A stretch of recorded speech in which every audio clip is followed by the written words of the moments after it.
Good afternoon, everybody, and welcome back to another Overwatch match for the British Esports Student Champs today.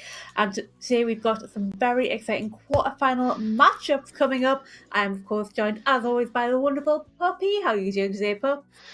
I'm doing really, really well. How about yourself? We are good, and we are excited for more Overwatch action today, aren't we? It's going to be a brilliant day, and the first match we've got against Speed and the TCS Owls. Let's have a think about it. What do you think about this one? I mean, you know what I'm like, Susie. You know I'm a big fan of this. The stats. The stats don't lie, and it's going to be a tough match, and that's specifically speaking for BD Bears. It's going to be difficult coming up against this Owls team, which throughout the entirety of the Swiss stage has gone 6-0 with not dropping a map in its entire stage. So. BD Bears, a little bit of a different story with only 4 wins and 2 losses. Still a very respectable score, if I do say so myself. If my team was, taking those sorts of stats, I'd still be very, very happy. But you're going up against a powerhouse like the Owls. I mean, what can you say, really? Yeah, the Owls cannot be underestimated. There's a reason they are the current champion from last year and runner-up in the year before. They are just an absolutely formidable powerhouse to be reckoned with, and like you say, they ain't dropping a map this year, and I don't think they want to start now. So Speed have got an incredible journey ahead of them today, and I wish them good luck. They may need it, but you never know what can happen. We are going to take a look at our first map for today, which is going to be, as always, a control point map, and it looks like we are looking at Ilios. Good old faithful there, puppy. How about it? Yeah, I very much enjoy this one. Plenty of opportunities for shenanigans, as we well know, and a great playground to showcase your best heroes. Plenty of opportunity for those long range heroes, and so maybe some opportunities in different heroes, considering the fact that we've most recently had a patch which dropped last night. Obviously, in between the showdown and today, we've had this patch, so it's going to be a very different look.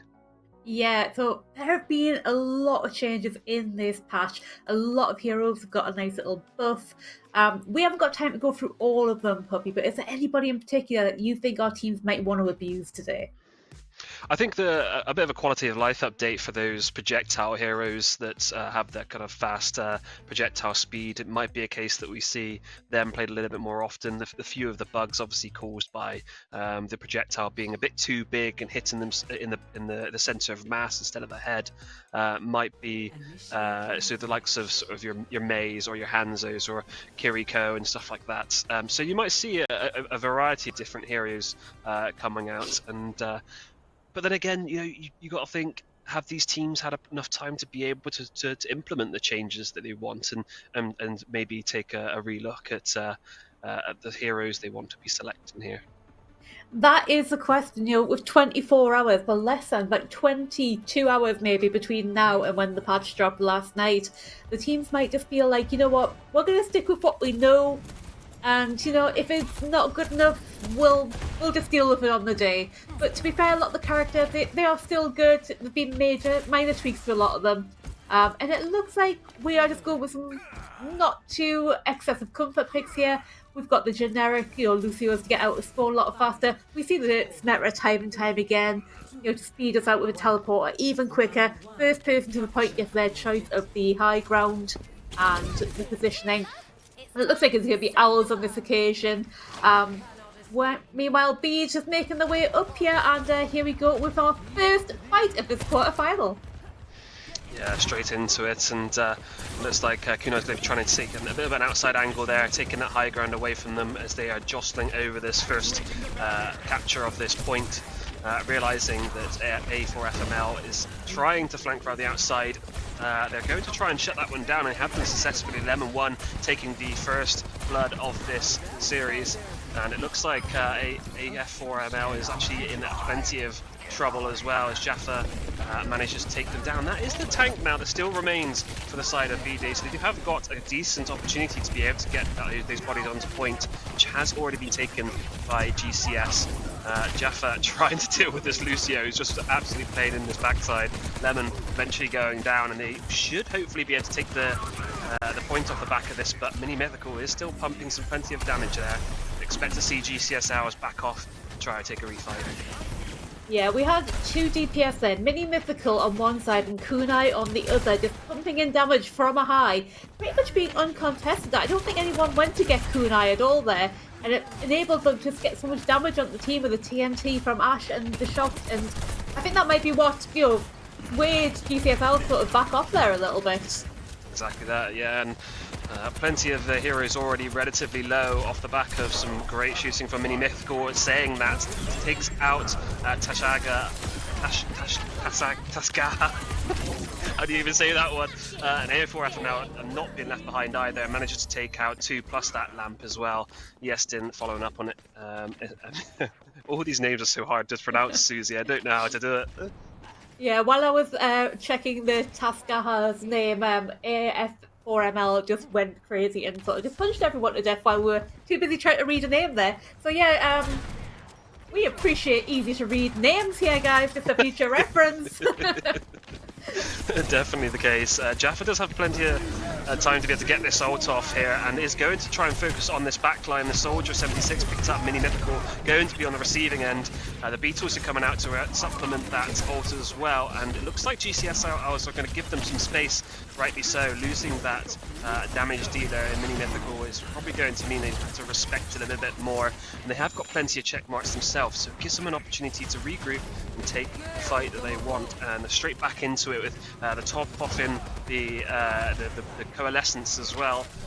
Going to be pushing forward with that one. The Estin doing the best to be able to take down 2 there, both onto the DPS and the support line of Valor and Mysteries.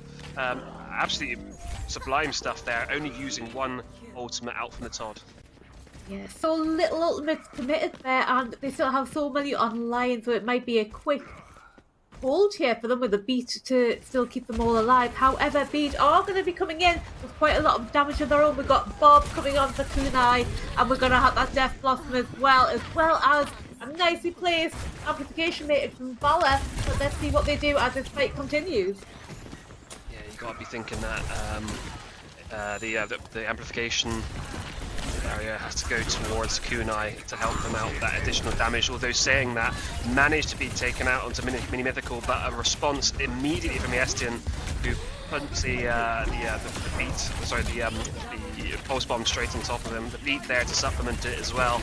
The rest of the team is going to be able to take this one with ease, it feels, as only a couple remain. Just Jaffa on that Sigma, and they will take this point back.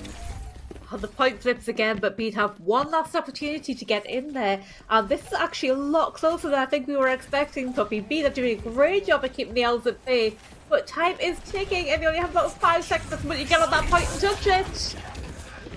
They have committed to the Bob though. That is going to draw out the contest, but with this tactical visor out, you've got to think it's a bit of a tall order to be able to get themselves onto the point, and that's exactly the case, as they still have plenty of ultimates to be able to go. The Annihilation has been used by AF4ML.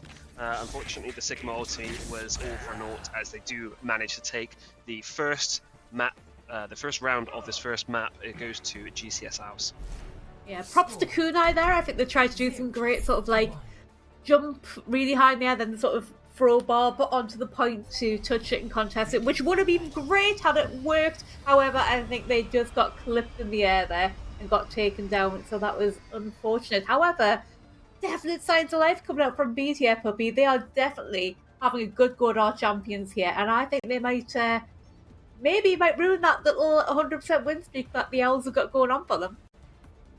I think this, if any team's going to be able to do it, it feels like the Bears are able to do it. They do have the capabilities to be able to do so, and it looks like they feel very comfortable on this particular composition, sticking to their guns and only making a change onto Kunai to switch over to the Soldier, and see if that's going to make much of a difference coming into this next fight, where they have seen plenty of changes on the opposing side and a lot more mobility coming out from GCS. And it's not going to work out for this time. Mini Mythical has gone down early on, but we did see this early in the first round. Despite the fact that they're going to take the point, I'd be anticipating that BD should be able to get onto the point to be able to push them off. Although I'm definitely going to be able to do that now that they'd be able to take out one of the support line in Lemon, and the rest of them are just going to look to reset here. Yeah, great showing here from Beat. They got that first kill, and then they thought, you know what, you're on the point, but now it's 5 versus 4. So if we push this, we are going to have a good attempt, and a little fly boop there from a Mistress there to knock Lemon off the point, and then it's 4v5, and that is game over. Reset for the Owls. Exactly that. Not many ultimates coming up just yet, but it was a bit of a dry fight for both of these teams. Going to have to do it without them. Valor, that's a great first pick onto the Estin. Not quite respecting the fact that DPS prowess coming out from the Baptiste is plentiful, and it looks like they're not going to pressure GCS too much here, knowing that they have plenty of heroes in this backside of this point. Is probably going to deter them from making any sort of changes. F4ML is going to try and get onto the point now.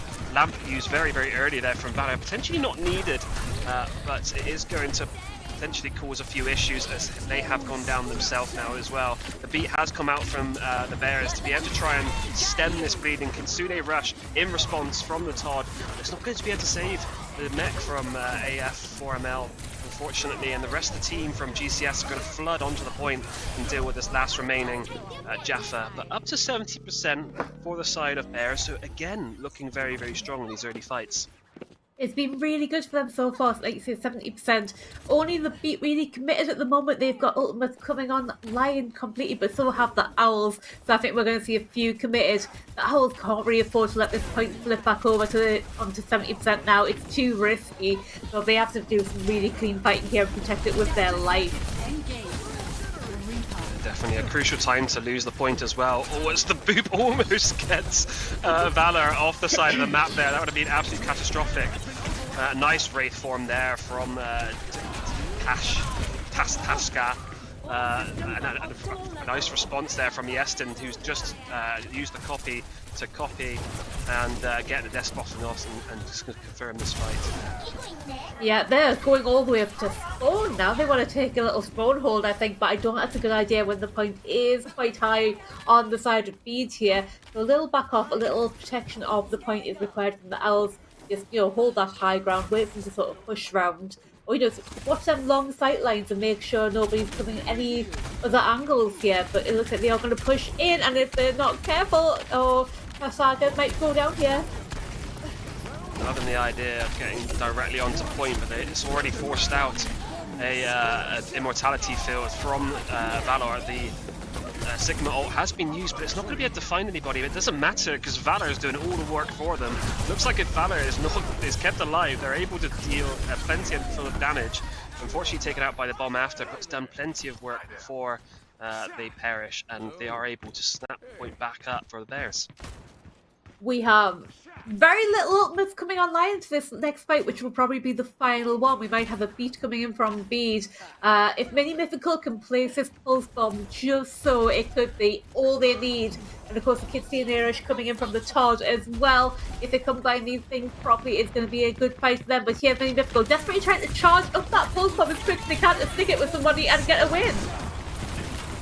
Another early lamp there has been used, but Valor has gone down. The boot there from Lemon 1.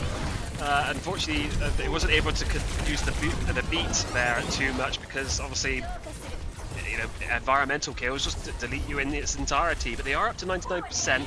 Over time, they will get the opportunity to be able to refight this one. Just have to take up the Leicester Straggler do GCS, and now they have to try and hold on to this one in last fight territory.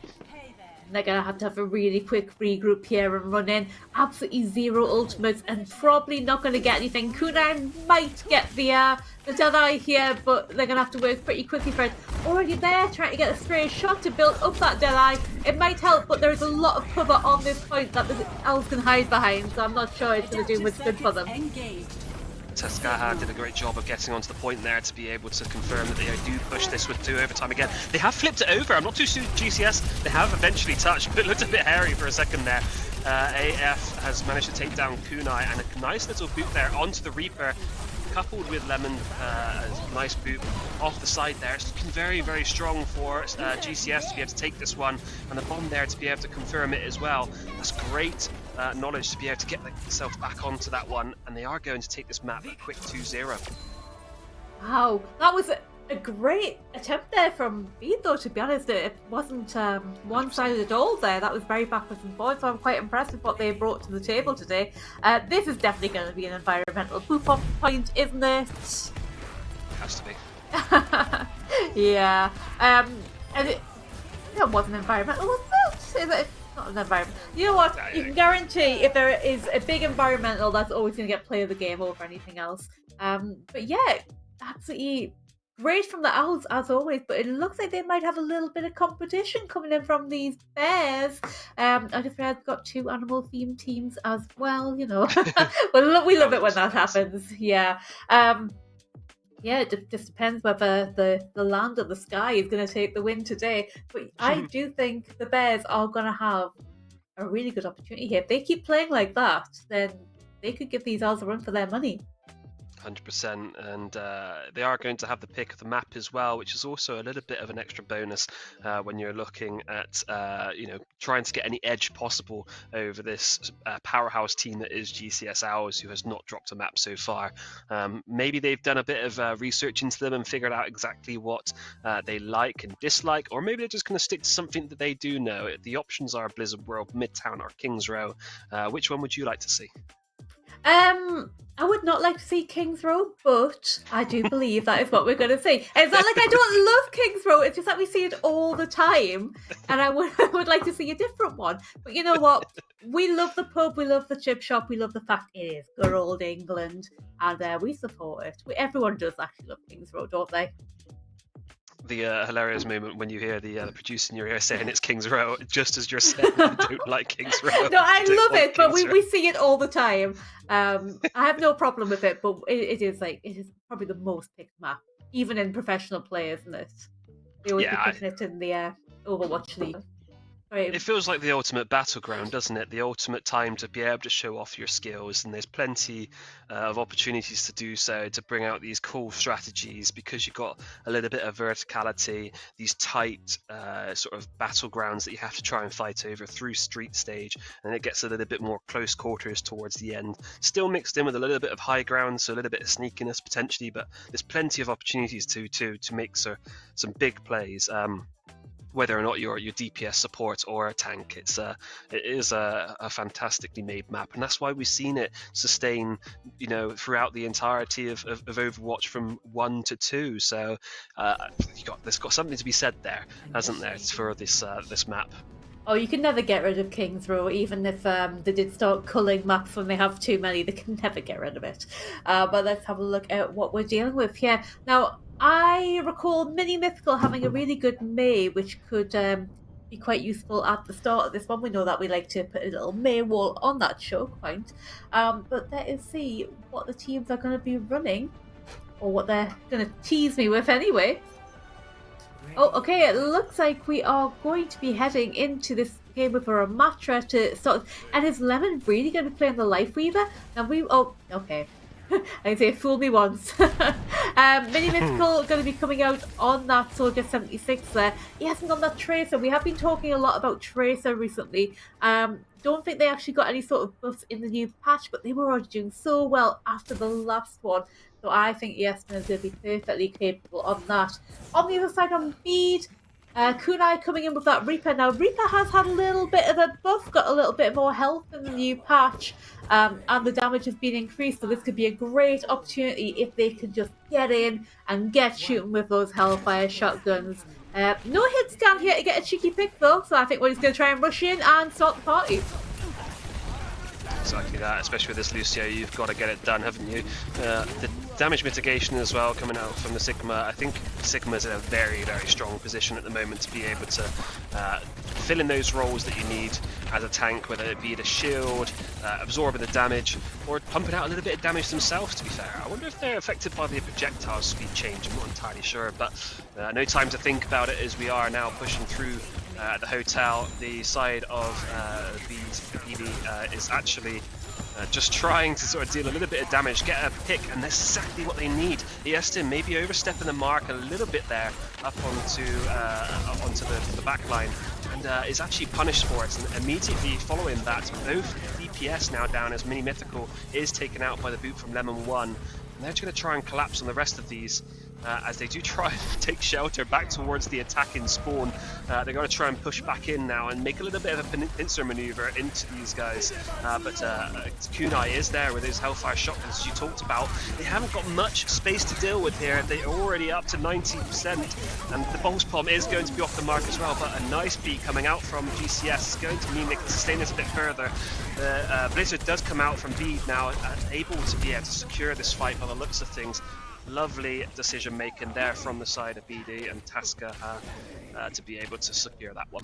It's not every day you see that many ultimates coming out in the first fight, but we definitely saw up there a couple of beats committed. the Blizzard committed as well, and it did ultimately secure that fight from Bede. When the Owls backed off towards the attacking spawn, it meant any respawns coming in were solo and on their own, and Bede were able to follow up on those people. And we can see Yeston just sneaking around in the background. Obviously, Bede can't see that, but I wonder, they haven't got a pulse bomb or anything, so I think they're just waiting for the opportunity to get back with the rest of the team, to be honest.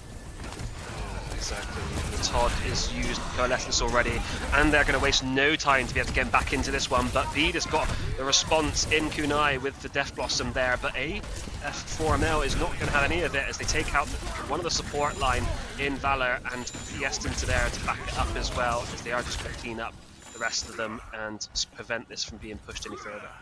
That looked like it was Bede's match at one moment there, getting a couple of kills. But here we see them and going to speed them quickly back to the fight here. But yeah, I thought Bede might have won that, but no, the Owls are just too powerful. You know, there's a reason that they are the champions, and they managed to fight back and just kill everybody else in the team there. A little shield battle going on between these two tanks. Back around the corner and regroup and make sure everybody's there. But maybe something to be sneaking around behind them. Yeston's going to force out that lamp there from Valor into the backline. They go. I think it feels like they're very much depending on Yeston to be able to get these early picks, to be able to win the fights. The Flux has been used, and unfortunately Jaffa wasn't able to get anything on top of it, but it's forced out the Annihilation from AF4ML, and they are going to be able to push this one back after some really nice picks there from the side of GCS Owls. AF4ML there in the Annihilation form. Just had to get healed up though. We're getting quite low on health. But it didn't matter because the rest of the team did manage to take out any little stragglers from Bede there. And as good as their first early push were, they do seem like they're struggling a little bit now. They might want to think about making a few swaps after they've used some ultimates here, but they have got quite a few ultimates coming online, so there's a good chance they can take this little fight going on now. Yes, Owls are split a little bit here. Need to make sure they're close together, otherwise they might get picked up. Yeah, I really like this approach here from Bede to be able to try and take some of this potential flank potential for Yeston and Mini Mythical, take control of this high ground, and then approach from a different angle. As they do try and rotate around the back even further. The amplification matrix has been used from Valor. They are going to respect it from GCS Owls, and Yeston still trying to cause chaos in this backline here. Nice wall out from Taskaha. Is going to try and segregate them off. Pulse Bomb is going to go out, but is off the mark as the Wraith form is there from Kunai to be able to dodge it. It looks like they're unable to get much done as the Tactical Advisor has now had to be popped by Mini Mythical. A response by Taskaha, who's going to pop the Blizzard, and they managed to deal with Mini Mythical before he can really get started. Coalescence now committed by the Todd to try and salvage the rest of this fight, and it is looking like it's going to work as AF4ML is going to take out one of them.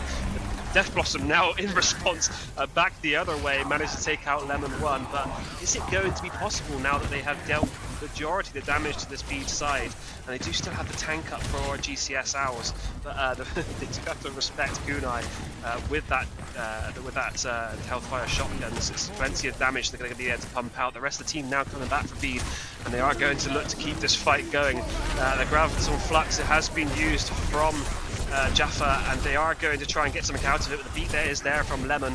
They're going to try and fight back now into the rest of this one. The Annihilation now popped from AF4ML to try and get rid of this, this done and dusted, and it looks like it's going to be done so. Yeston and AF4ML just doing such a great job at the moment. Yeah, take a breath, puppy. That was a long team fight. But yeah, that Annihilation, it's always been good since the day it came out on Ramatra, and time again, you can see a team fight like that, and it can go on for a while, but then as soon as that Annihilation comes up, it just changes the whole scene of that fight, and the Ramatra can just go straight through and deal with that so easily, as we saw there from AF4ML. That was the deciding factor in that. It was all backwards and forwards until that moment. Oh. Pulse Bomb again used really early, but Valor are able to sidestep that one without having to use the Immortality field, which is going to be needed during these fights because it feels like they're going up against an absolute para. Still nice ultimate there, and Jaffa able to capitalize on top of that one, taking out Mini Mythical. The rock as well onto that coalescing Moira is going to be decent. Yeston is trying to fight back with a pick onto Kunai and a beat and Blizzard out from Bede is probably going to secure the rest of this fight, but do they know?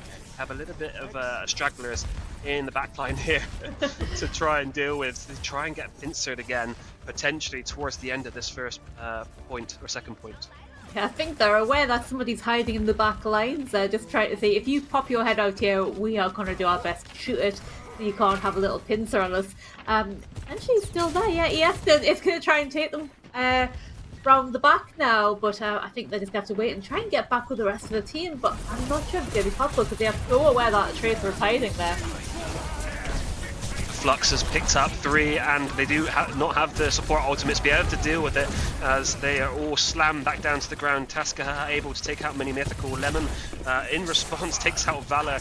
Unfortunately, the immortality deal wasn't there early enough, and it's just fallen apart now for B. I think that was a reset, to be fair. I don't think that was I think that was intentional. Yeah, I think that it's probably the best thing to do. Behind enemy lines, no real way of getting out safely, no point charging their ultimates any further. They've got enough to be getting on with. Again, we saw that Annihilation just running everybody down, chasing them away, and although it didn't get too many kills itself, it was enough to back everyone away so they could just be shot. Now, we see Eston hiding up in that rafters there. It's going to be a cheeky pulse bomb on someone. Potentially so. The Reaper ult has been forced out already. A really, really good use of it as well, coming into this last fight territory. Mini Mythical picks up 1 with that one, and they do have to make a decision now. Do they want to look to regroup? It doesn't look like an opportunity to do so. 5 seconds left of this push, and it looks like Bede is going to be stopped in his tracks just before they reach this third point. After a great fight there, Mini Mythical just taking situation into their own hands and popping the ult early on and get that early pick. Just great stuff. Yeah, well, Bede were incredible in that first initial fight on the point. Slowed down a little bit towards the end of the second point. I think they lost a lot of time there. But 2.5 points on King's Row is very respectable. It could be a winnable score for us today. Maybe, I'm not sure because everything was working for them. It just was working for the Owls a little bit better. I'm not sure if they need to change anything up. But now being on the defensive side, they might need to rethink the strategy a little bit. But let us see what they are planning on coming out with for this defense here. Pretty much the same. I don't blame them, to be fair. Like, it definitely worked for them. The Easton causing chaos from behind, and through these street stages, if you can take off a decent amount of the time bank, the third stage of this map is so difficult to get to that third point, and generally if you could stop them before that, you're up for a pretty good potential to win there. So GCS are probably going to be very happy with the performance they just put on, but Bede also probably going to be happy as well, considering the team that they're currently going up against. So interesting to see how they get on. Yeah, we do see Taskaha on the May here. Maybe going to get a cheeky little wall to catch everyone in the bottleneck. We don't see one, so I'm not quite sure where they're hiding with that wall. Maybe going to get them around the statue there. First blood though, a stray shot on the Todd, and this could be the opening that Bede need to back everyone back in their spawn. Jaffa's been doing a wonderful job on that Sigma, not only just dishing out the damage, but just creating space for the rest of the team, pushing forward exactly when they need to, and giving Taskaha and Kunai the opportunities to pump the damage out exactly as they want to. Saying that, a bit of a curse there, I think. Mini Mythical is going to take out Kunai. The Sojourn battle has been thrown down, and Bede are looking like they're on the back end of it so far, as GCS looking to take this one. Unless Jaffa has anything to say about it, I think they might be on their own on that one, and it looks like it is the case. GCS are going to push through and get this first point sorted. I think AF4ML is going to go right up their spawn towards that Ramatra. Meanwhile, Easton just checking themselves out on their little spray there. But yeah, that was quite a clean fight. One pick was all it took to push through there for the Owls, and we're going to take this next fight very early by the look of it. I'm not sure Bede are fully regrouped yet. No, it definitely doesn't feel like they are yet, but they are trying to take a little bit of space, so I can appreciate that. They want to fight in this choke, and they're probably going to be able to do so now that Taska has been able to take out Yestin, that thorn in their side they've had throughout the entirety of this map, dealing plenty of damage as well, and especially with Kunai coming around the back now, it's a little bit difficult for them to be able to deal with that, because they haven't really got the capability to get onto that high ground. The Blizzard now used by Taskaha, but the beat and response by Lemon is good, but it's not going to be able to help out AF4ML, who has gone down to that one. The amplification matrix as well, supplementing the damage, is going to probably see the rest of this GCS hours off, and they are going to hold this close quarters area here. Big shout out to Kunai for getting that high ground there. Knew exactly where they were going. You know, behind the team up in that little window, and then jumping as soon as they sort of like got found out there onto an alternate high ground. Nearly there with the railgun overclock as well. So I think it's going to be a high damage game coming into this little tiny choke point where they have no option to push through. And here we go, the first overclock for the Owls. Yeah, nice piece in response there from Mistress. The coalescence is there from Todd, but immediately gets rocked out. Jaffa's doing a great job of that one, and the response now overclock from Kunai is going to try and deal plenty of damage. Annihilation forced out from AF4ML is going to make this B side back off, and they are going to get a little bit of free push now. Yeah, and they need to get as much push as they can, because this is the corner that Bede got stuck at so hard for quite so long. If they can not waste any time here, then they are almost guaranteed to be able to take this map win. Oh, somebody getting very low in the back there thanks to that energy field there, just draining their health. They've got to be really cautious. They do not want to get anybody picked off at this point too early, because that will be game over. Look exactly what happens there. Mini Mythical doing a great job of clearing that space to be able to give Yestin that opportunity to be able to get onto the high ground, to be a menace, the thorn in the side that he's been this entire time. And then as soon as you know you're looking upwards, Mini Mythical is coming straight towards you and just punching you in the face. And they're just making use of this space so well, taking control of the map here, there, and everywhere. Yeah, and now it's not looking too great for our defenders, Bede. No, they are definitely going to be able to touch, surely, as Lucio comes running in for E-Mistress and exchange to the Wrecking Ball. But, you know, it's literally one fight territory now. They can't afford to lose. They've got all the ultimates coming out to try and just get that little bit of defense. The May Blizzard has been used, but unfortunately it didn't have the damage to be able to pump into it. Kunai was dealing with the Mini Mythical threat that was on the high ground. Yestin does have the Pulse Bomb. I'd be surprised to see if they use it here, seeing as the entirety of the team has to look to regroup. They've got plenty of time now to fight this one into B, to have very limited ultimates to work with now that they had to use so much of them to stop them here and now. The Pulse Bomb early onto Mysteries, and that's absolutely dire now for the side of B, because they don't have the beat to use, and they just get off the point. GCS push it in. Yeah, they just kind of like all backed off after that one pulse bomb took somebody out. I think they probably could have fought that one a little bit more, but yeah, they just kind of backed away from it. They even put a wall. I don't know if that May wall actually stopped them from going in, because it was their May wall, but unfortunately they just did not manage to contest it a little bit more. But like you say, the Owls did still have like 3 minutes on the clock, which is a great time bank to be in that position. They can just completely relax and be like, you know what, we could literally build up 5 ultimates here and then just go for broke. Meanwhile, you, Bede, are going to have to use an ultimate every fight to try and keep us away, and we can just completely relax. That is the benefit of a time bank, actually having time when you get to that position.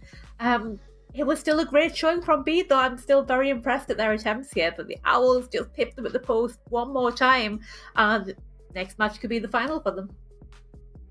Yeah, in terms of the game itself, Bede are definitely keeping up with the side of GCS. You know, the macro game. You look at the ultimates; they're keeping up with them. So there's definitely the ultimates there to be able to be used. So you just got to keep working on these like little small adjustments they need to make. They had a great showing, especially when they were able to deal with the Estin early.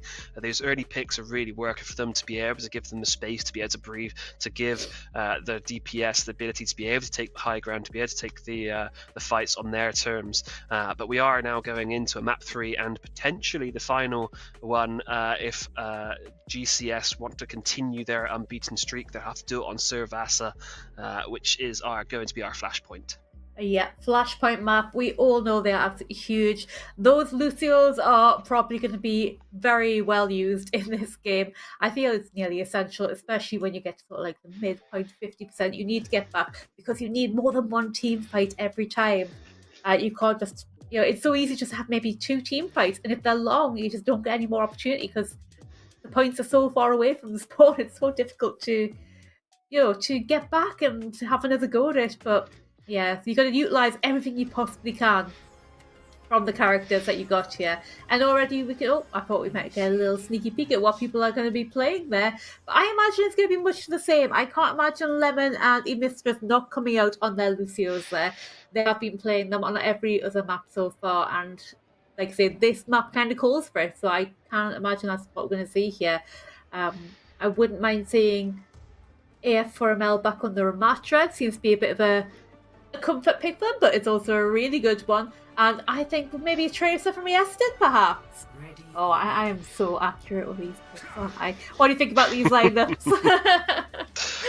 Yeah, I like the look from both teams actually. I think Moira, it feels very strong right now. The healing output, the ability to be able to supplement the damage, to get that ultimate up at nearly every fight just feels very, very strong.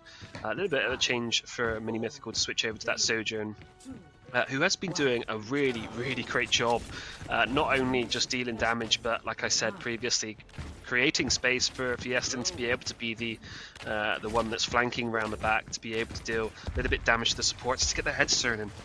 Yeah. It's working so well for them so far, but Bede do have a little bit of a difficult comp to run into this time. They do have the capability in Kunai to be able to deal with that Tracer a little bit better, it feels, as we go into our first fight.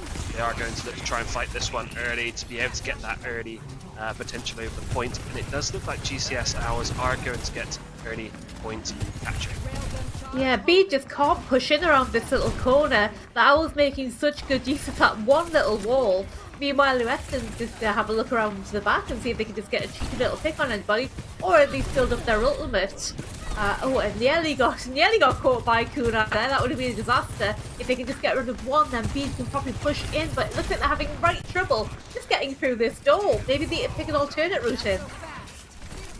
I mean, I really got to call out the fantastic job that Yeston is doing at the moment. Just even when they're not, getting picks, they're just dealing and just marking people out of the game. They're unable to get in onto the point. They're staying alive at all times. Even not necessarily getting the picks is the problem. It's just trying to deal with it, to take the fight on their terms. They're just unable to do so. Saying that, Jaffa is able to take down AF4ML, but so many of the speed side are so low, and they're just not being going down. And Mysteries has actually managed to pop a nice beat as well. Valor didn't actually get it, is able to be healed up, and they are going to put this point over now at 77% for GCS. Well, that was a huge hold from the Owls, and they didn't really do very much apart from just keep sneaking around that wall. So that's a big 77% for them. And Bede, now with they've got some ultimates coming online, but is it enough to take down what the Owls have got, which is just a little bit more incoming? And the Eston's still looking for that cheeky pick of a pulse bomb now. Are they going to find anyone?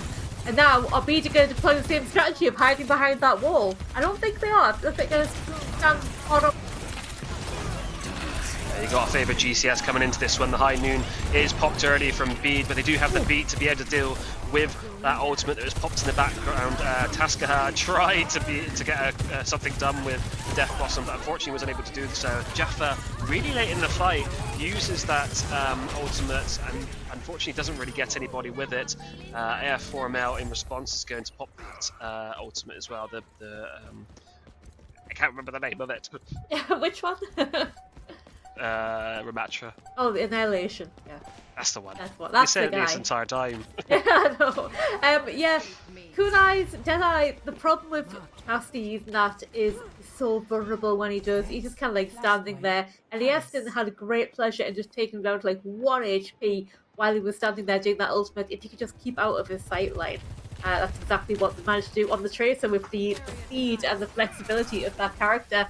But yeah, another great hold from Bede, had them quite high up, a good 70-80% there. So, no flags from them. They are doing incredibly well to keep up with this owl side.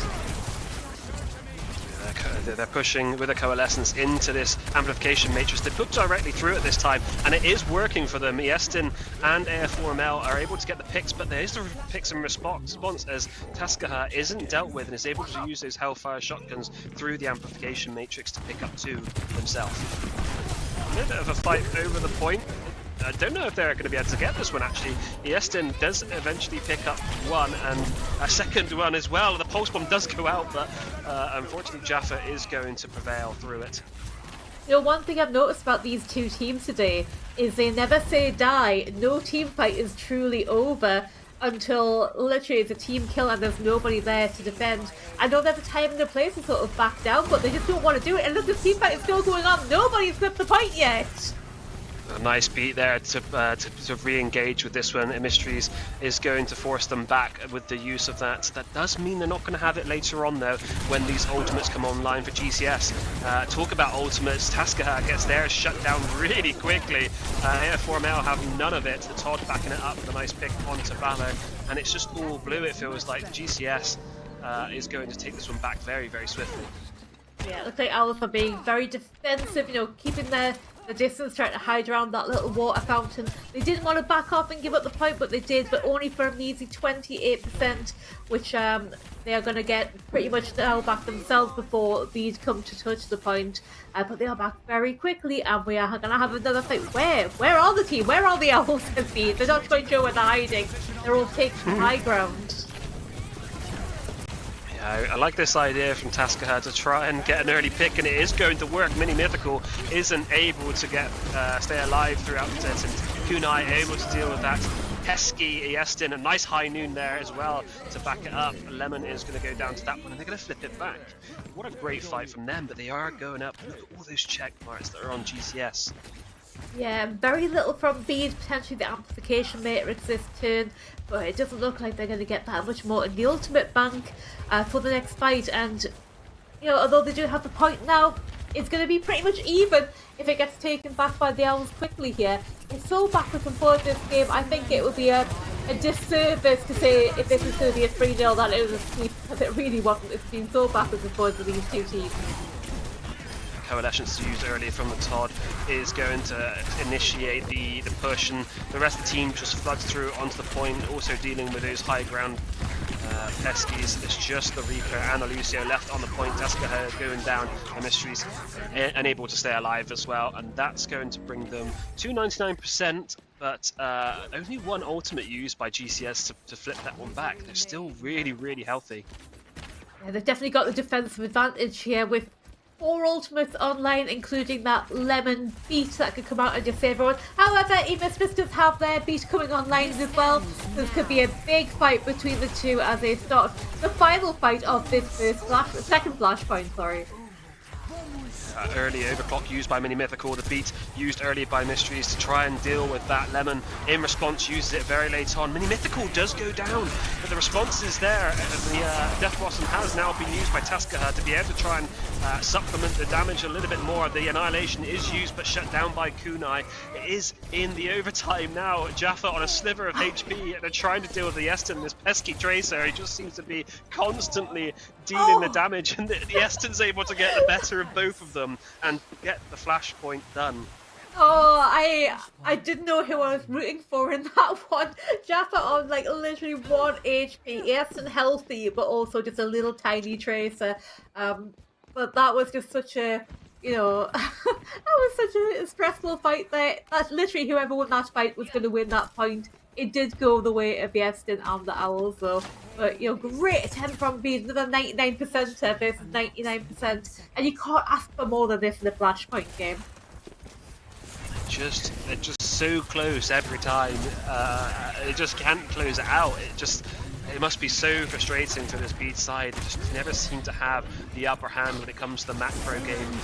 as soon as they do, it just seems to be taken away from them by these little plays that come out from GCS. A nice ultimate there from Iestin, dealing with that high noon from Kunai.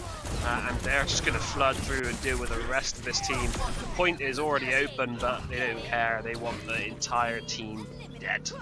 Yeah, once again, Kunai using that Jedi being very vulnerable, and Aston just seeing the opportunity to stick that pulse bomb. It's so easy when your opponent can't really move to stick that, and that is what they've been doing. Just countering that easy. But there's an opportunity here. We do have the Sigma Grab Flux online for Jaffa here. They can pick a few up in that, and the Amplification Matrix for Vala should be online very soon as well. Look how low they are, Susie, early on, and like they just can't get close enough to the point. And Mysteries falls foul early on. Tuskaha so low behind Valor as well. Iestin and this DPS lineup, Mini Mythical as well. They try and use the Flux in response. It's a bit of a desperation play, but it doesn't really amount to anything. Well, you can see from the Owls how well versed they are at playing this game. They seem to know every little nook and cranny that they can run around, every wall that they can hide around, every little pillar that they can use to their advantage here. And that's what they've been doing, and that's why they're not taking so much damage. Now we see Jaffa change to the Doomfist. He has got a little bit of a buff in the new patch, but will it be enough? This fight has to be won. That's a good start. Kunai taking out Iestin. We have seen Iestin popping off on that Tracer, so it's really important they deal with that one. AF4ML though is going to get Tuskaha back, and the beat is now used from Lemon, but the flip has already come through. Double ultimates, or ultimates now. Bede responding with the beat of their own, and they're trying to fight this one through, but they have got 3 ultimates still now for GCS to be able to take this one back. They decide to use them. They may not even need them. Saying that, Mini Mythical has just used theirs, and they are going to use that Overclock to good use, and the Annihilation just to get rid of the last few stragglers. I have a feeling they're not going to be able to get back. GCS are going to take this with a swift 3-0 and be your first team in the semi-final best of 5 for the nationals regional limbs. Congratulations to the Owls there. That's an absolutely incredible performance for them. We see Iestin here is going to be, it's classic Iestin on this race. They're always sneaking around that pulse bomb onto Kunai when they were doing the high noon, like we mentioned, that vulnerable character who cannot move. It is all it takes to slap an ultimate on them. But I do want to say a big shout out to the Bede Bears. They have actually done phenomenally today, and no disrespect, a lot better than I expected, considering they're going up against the champions at the moment. Definitely, they did a wonderful job of making it a great one to watch. And unfortunately, this time it just felt like in between those big macro fights, those big ultimate fights, GCS Owls just had a better understanding of their win condition. It was always these small little picks here and there, or bringing people relatively low, so they had to take so much time healing themselves up in sort of hard cover to be able to get back onto the point. And unless they got those early picks on the DPS, onto the Sojourn, or onto Iestin on that Tracer, it didn't seem to work out for them. And I just a wonderful job really from GCS. Yeah, and it's what they do, isn't it? That is why they are the champions of GCS Owls. Congratulations, you will be in our semi-finals. Now, Puppy, before we have a little break for our next match, I want to ask you, is there any standout player for you from that match? Who did you want to be the MVP? I mean, it's, as always, it's very tough because we know that Overwatch is not there's no I in team. There's no individuals that necessarily should receive higher praise than the other, but there are those that do sometimes do stand out, and at the moment it just feels like those DPS have such a great opportunity to shine with the current patch. And I without mentioning the fact that Mini Mythical was there all the time, putting in absolute work on the Sojourn, it wouldn't have been possible for someone like Iestin, who is going to be my MVP, to pump out the damage, get the eliminations that they so desperately needed, to get those in-between fights done. The pulse bombs were on the mark, and the rest of the team was just always able to follow up on that space that was created. Wonderful showing. Yeah, there's no I in team, but when you've got Iestin running around the back doing their own thing, being their little little solo, distraction onto the rest of them. There's nothing they can do. They are sandwiched, and albeit it's just one tiny tracer, it's enough to keep their attention, distracted away from the main fight. And that's exactly what they did. So well done, Aston, for that today. And of course, well done to the rest of the team. You were all phenomenal. Now, ladies and gentlemen, we are going to be having a little break, and then we'll be back with our second match of the day, which is the NCP Pirates versus NSGC combined. Second match today to see who else will be going through to that semi-final. We will take a little break and we'll be back very shortly, and see you soon. Stick around.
Welcome back, everybody, to the British Esports Student Champs.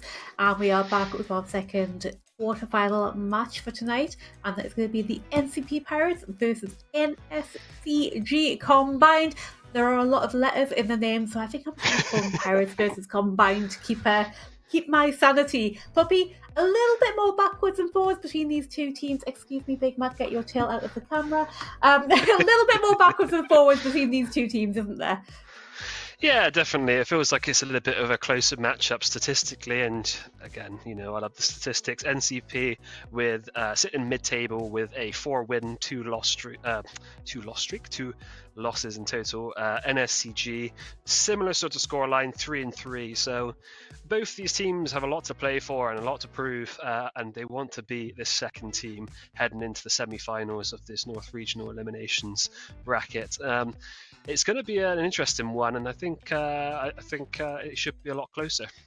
Yeah, these two teams have actually faced each other before, according to the stats, and I believe it was 3-2 to the Pirates. So already coming in with that upper hand, that mentality of we've beat you before, we can do it again. But it sounds like it's a close game before, so I think we can expect another close game this time. But like I said, new patch, new season, everything's been changed since then. I mean, I'd hope for a close game, but just have to see what we get, don't we? Definitely, and we already got the first map confirmed and ready to go, and it's going to be Arctic Peninsula. We didn't get to see this too much yesterday, actually, during the showdown, but we did see it once or twice. So yeah, it's going to be a bit of a different look. Yeah, I think we're still going to see a lot of comfort picks coming up from these two teams. Like we say, the whole patch had only dropped 23 hours ago now, so not been a lot of time to practice with any potential game-breaking characters here. But I think we're going to see maybe a lot of Tracer still. It's still an incredibly good character with the health buffs and with the whole DPS passive. I'm not sure what else I'm going to say. The tank is just very hit and miss, isn't it? You never know what you're going to quite get with a tank these days, do you? It seems like they're just kind of like picking at random, but I like it because you never know what you're going to see. There doesn't seem to be a defined meta going on right now. No, I mean, if you take the sort of very tippity top of ranked, you see a lot more of the sort of Sigma, and Doomfist is actually getting a lot more, and I imagine it's probably going to be a little bit more considering the fact that he's just received a significant buff. Ramatra is also up there as well. So we're going to remain up there as well, but NSCG actually opting for the Zaya instead, potentially. Still got them changed, but NSCG from Ramatra in a very strong position, it feels. Yeah, no changes in the latest patch to Zarya, so if we are going with that, we already know exactly what it does and how it feels, so it's not a bad option to go with that. We do see the Bastion coming out from Sceptra here on the side of Pirates. We saw time and time again how much damage that can pump out, how difficult it can be, especially when you don't have a shield on the side of Combined here. Oh, no shield from Zarya, and that was a great wall to start us off. Yeah, Combined trying to get a little bit of space there, and haven't created enough to be able to get that first pick onto show. Pirates are going to have to look to fall back, but I think they're not going to get the opportunity to do so as Combined just run straight through them. And that was a really quick fight. The amount of damage coming out from the Pirates there from the Bastion was just completely ignored and negated, and that was a really quick fight. I kind of expected them to struggle a little bit more with no shield, but I guess not. I guess the target focus is just there for the team of Combined. So Sceptra on this Bastion is going to look to try and get a little bit of vengeance, almost getting it there onto Unknown. The Unknown does manage to get out with their life now. The bubbles have been used by Meow and are looking really, really low as they are unable to stay alive for that. Doing the pummels into the backline, and they're going to try and take this one back. NSCG looking really unhealthy. NCP completely the opposite, as they are going to look to take this one back ahead of just before 50%. Yeah, and there's a great showing from the Pirates here. They just sort of like picked their target, Unknown just managed to nip around the corner when the Bastion was absolutely hyper-focused on them. Great awareness from both these teams of how to use this map, and we see an early pick, Unknown. Scepter finally got them. And we're committing ultimates even though we're one down here. I love the way that the Moira seem to be using their ultimates. They don't care about any of the healing, just straight in with the damage. Unfortunately, it's not going to work out for them this time. Cetra taking out ASD. They are going to commit the amplification matrix show popping that one, realizing that they have the capability to be able to do so. And there's a few stragglers still left for the side of NSCG. It's all kind of falling apart since that first fight that they managed to get. Meow is the only one that's left, only managing to take out that immortality field before they eventually perish. We do have ultimates coming online from both teams now. Pretty much even-ish. Yeah, pretty much even. I think they're all just far away from one support ultimate here. If that grab hits good, they have to be very cautious about that beat coming out. Maybe try and make sure the Lucio gets killed before they even actually start committing any further ultimates. Fox needs to be their prime target now for the combined team. Feels that way. The grab is going to be used, but before they can even capitalize it, Meow is taken out. Fox taking that one down before popping the beat. High Noon does come out, but Olibob quickly dispatched of as they tried to use the copy to salvage the rest of this fight. Doesn't look like it's going to be possible. ASD smartly holding on to that beat for a future fight if they do get one, because it's already up to 85%. The rest of their team needs to survive if they're going to have any opportunity of having a good fight. Unknown does go down towards the end. 92% now, ticking up very, very quickly. They're pushing into 3 ultimates from NCP. The beat coming out aggressively from ASD, and they're on to this point. They're going to have to deal with four ults. The first one has come out, but it's eaten up by Meow. Great stuff to be able to try and salvage this one, but Cetra says has none of it as they're shooting through this amplification matrix. Meow doing their best with that mini diva, but eventually going to be dispatched of. The first point going to NCP Pirates. Oh, it's a little bit of backwards and forwards there, like we thought it would be. I think the problem in that last fight there, the team did back away, but unfortunately I think Unknown backed away in the opposite direction to where the rest of the team was coming from, managed to get picked off, and that is a stagger you don't need in your life. The team then had to push in 4 versus 5. They had no option, they had no time left on the clock, and that was ultimately what led to the demise there. But, you know, still a great showing from both teams at this point.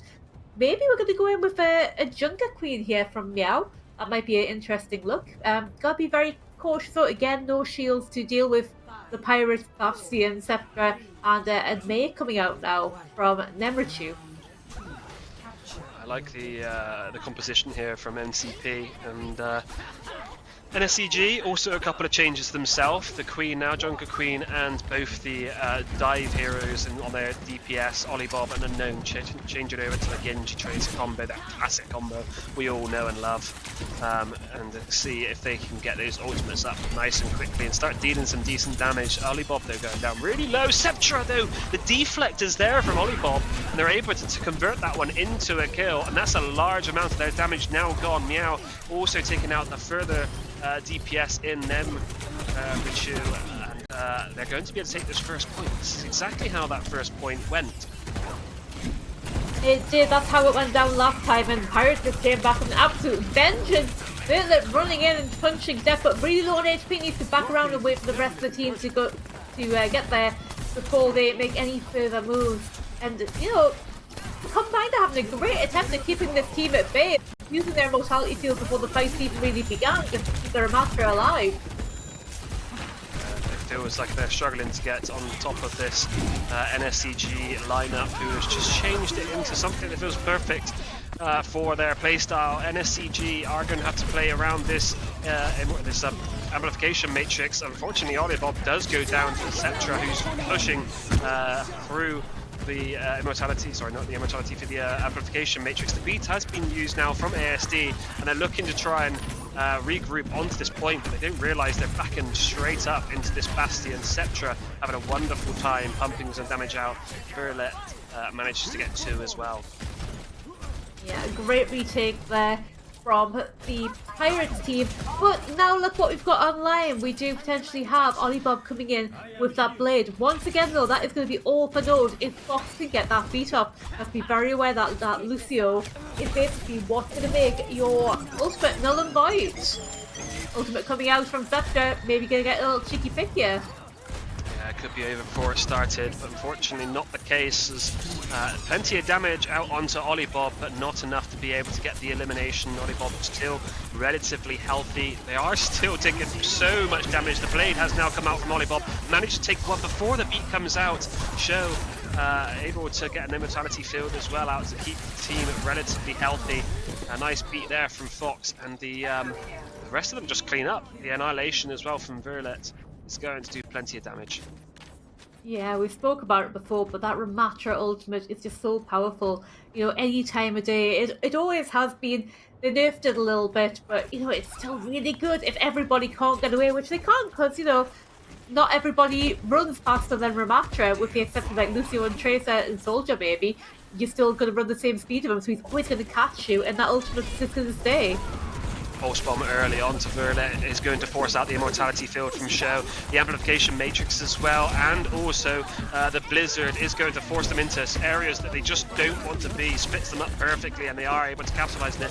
That being said, both the damage now getting plenty of eliminations on the opposing side. NSCG not out of this fight, and they're able to switch this one back. Yeah, good attempt from them. Good signs of life there. And no ultimates on the board for either team now, but NSCG are a little bit closer to theirs. So this could be a good hold from them, and potentially they could take the map if they play the cards right here. But I'd be very cautious not to get anybody picked up early though, as the Pirates are just going to shoot down this long range and see if they can get a cheeky little shot onto someone. They've got plenty of ultimates. Talking of ultimates, a nice 4-man rampage through the entirety of the fight. Meow having a wonderful time, just taking out majority of the team, and that's a team kill. Very quick fight there from MSCG. That rampage was absolutely beautiful. Caught 4 of them. The Immortality Field did come out, but everyone focused it down straight away, and they were just able to plow through the team with no healing allowed, and that was brilliant from Meow. Absolutely textbook rampage. It's a difficult one here for the side of NCP, as they have now got to force into a couple of ultimates, one being this Blade, managed to take out the Immortality Field and Show as well, and the rest of the team going to push it over, and NSCG are taking this second round. Yeah, we knew this was going to be a good fight today, but well, here we go. It continues to be a good fight, as we are now 1-1 going into map 3. The ultimate usage there from NSCG combined, the rampage, just holding on to the Blade for the next fight, no commitment where they didn't have to, and it worked out really well for them, and this could go the distance, puppy. I wouldn't be shocked if we're still sitting here in an hour watching map 5, but I'm absolutely here for it. I love a good backwards and forwards game. I hate just watching games that are so one-sided. Me too, Susie, for sure, and it's down to NCP to now respond, and they're going to do so by switching no roles, it doesn't feel like, apart from, I think Sceptra wasn't playing the Tracer just yet, so a different look in that sense to try and maybe mark these 2 DPS out of the game, but little do they know there's been switches from the side in SCG as well. The support, the DPS lineup are now switched over to the Mei and the Bastion, and the map has been forced out early on, so it may not necessarily work out for them. That being said, the fight is very much going their way now, as there are a couple of big picks early on. The 3 of them down, that means Show and Sceptra are going to have to regroup with the rest of the team. Yeah, we seem to mention this every single week, but that wall from Olliebob, the May walls are so pivotal here, and I think we saw one there. Couldn't run away, Unknown just able to absolutely plough them down. Obviously on that Bastion, because they saw it work so well for the Pirates on the other side. But yeah, we've got a few changes coming out now. See how this one goes, using a little bit. Oh, another great wall there. We've talked about wall time for good reason. Yeah, look how they collapse on top of this tank, but Verlet has actually managed to sustain through the entirety of it. As I say that, before he does go down, Sceptra trying to even the score, but isn't going to be able to do so, as Meow has got plenty of damage with the highly charged beam of theirs, and they're just hunting down the last one in Show. Nice picks there from NSCG. Yeah, sometimes it's better just to die quickly than keep trying to run away, get that faster respawn, and live to fight for another battle. Yeah, Combined are just doing a fantastic job here. Ultimates coming online from both teams. They just have to be very cautious of how they use them. The Pirates have to be really careful now, because they know that grab's coming, they must have that Blizzard coming as well. Oh, and the early pick-off! Critical hit onto Verlet. Here comes the grab. Yeah, I like this idea, cutting off more of the time for this side for NCP. And yeah, the Pirates are staring down the barrel of potentially last fight once they've regrouped here. NCP do have ults to work with, and I think NSCG knew that. That's why they wanted to get these late picks onto them. They are going to have to try and rush in if they're going to get this fight up and running. They do have the beat in response for NSCG, but other than that, it's just the DPS ultimate. So I would be expecting them to come out very quickly, and that they are. The beat and Blizzard has been used from NSCG. A nice response there from Fox, but it's just not enough. Verlet unable to be able to stay alive. The response in Blizzard from Nemrichu, but are they going to be able to capitalize on it? It's just a support lineup that has to try and deal with this now. The Baptiste show has to go it alone, and it's just impossible up against a Lucio and Zaya, who's got such high charge. NSCG taking this first map. You know what? Show did the best he could there. Got a few kills right at the end, just left 2 of them on the point. But 2 versus 1, when you've got a support and a tank, it's just never going to work out for the little Baptiste on his own there. Let's have a look at what Meow did. That was spectacular. Just charged around with that high-powered beam by the looks of it. You know, we do like 100% charged Zarya. We do like that lawnmower, mowing them all down. Brilliant. Exactly that. Did a wonderful job on that Zaya, and what a great pick after the first couple of rounds that they had. They had to make a bit of a change, and that came in the form of a tank swap over to that Queen initially, and then obviously over to the Zaya for the last one. They just seem to have a really good idea of how they want to execute, and unfortunately NCP are falling for it at the moment. Yeah, but it was still 1 game to NCP there, so they are definitely showing signs of life, and this game is far from over, I think. We could be going the distance. Our next map is going to be our hybrid map, and it will be King's Row. Now, we've already seen this map once today, and we've already seen very recently how hard this map can go in terms of backwards and forwards, taking the point and, you know, going to point 4, 5, you know, etc. So this could be a really long one if both teams continue to play like that. Yeah, definitely. It's going to be a very, very difficult one for NCP to come back off that sort of mental loss, but I feel like there's a lot still to play for, and they're not going to be too disheartened. They just need to figure out exactly where it's going wrong, maybe look at the kind of regrouping timings and that sort of stuff. Just tighten it up a little bit, and they'll be well within this one once more. And I'm looking forward to this. It's going to be an absolute showdown on the showdown of all maps, King's Row. Yeah, I mean, I know I said I don't want to see it, but I secretly do, because it's still King's Row, isn't it? As much as we see it frequently, there's a really good reason for that, and it's because it's everybody's favourite map, no matter what they say. And I don't think we're going to see too much different here. You know, let's see, what did we see? Ramatra, really good pick. Maybe we'll see a little bit of a Bastion bunker going on. Both teams really seem to like playing the Bastion there. But we don't have to wait any longer as we go into this map. What do you like to see, Puppy? Dream team? Do you know what? I want to see some flashy plays. I want to see some Widowmaker. I would really like to see some of that. Unfortunately, it's obviously not very meta nowadays to be playing something like a Widowmaker. People opt for these characters that actually provide a little bit more than just click and shoot sort of type style. The kind of self-sustain that you get from a Tracer makes it such a popular pick. And the Bastion to pump out the plentiful damage, just preventing people from pushing forward, can take space so well as a result. So I understand the reason why they like to go for those types of DPS, but Zaya's playground is kind of known in terms of King's Row, so unsurprised there with those picks coming out from the tanks. A little bit of a difference obviously in the support lineup.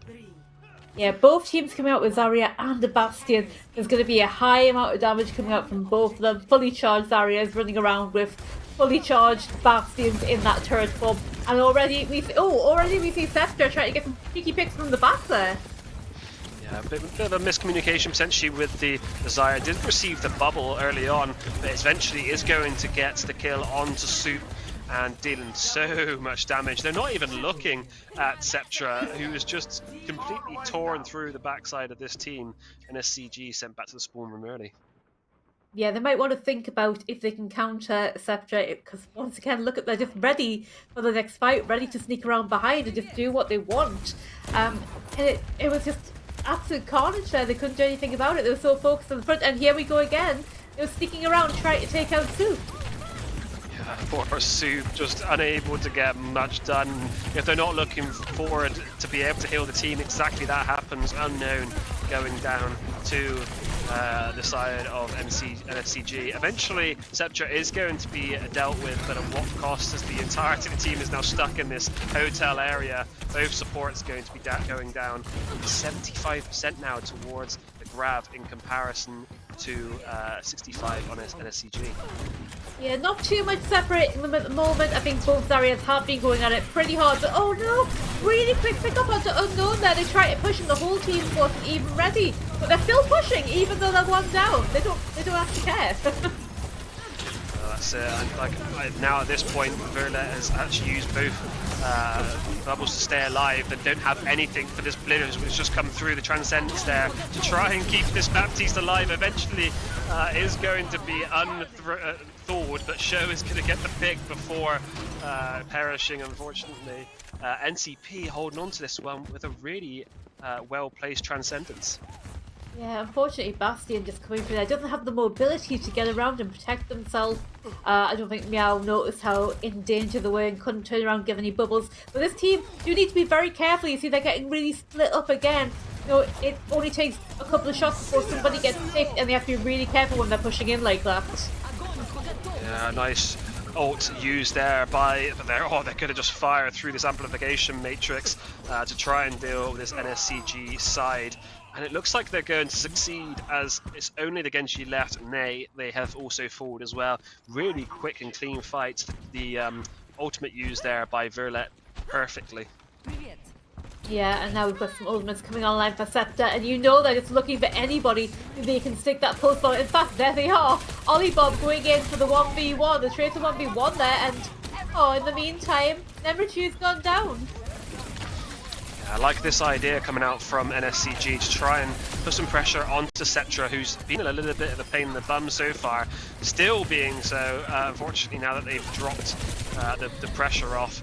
Tracer v Tracer, Olipop trying to deal with Sceptra, but they're just trying to group up with Verlet, who is so low now on a sliver of HP. Eventually will go down to Olibob, but Olibob gets traded off in response. ASD trying their best to be able to force this one over the line. Sceptra is going to have to eventually succumb to it and let them have the point.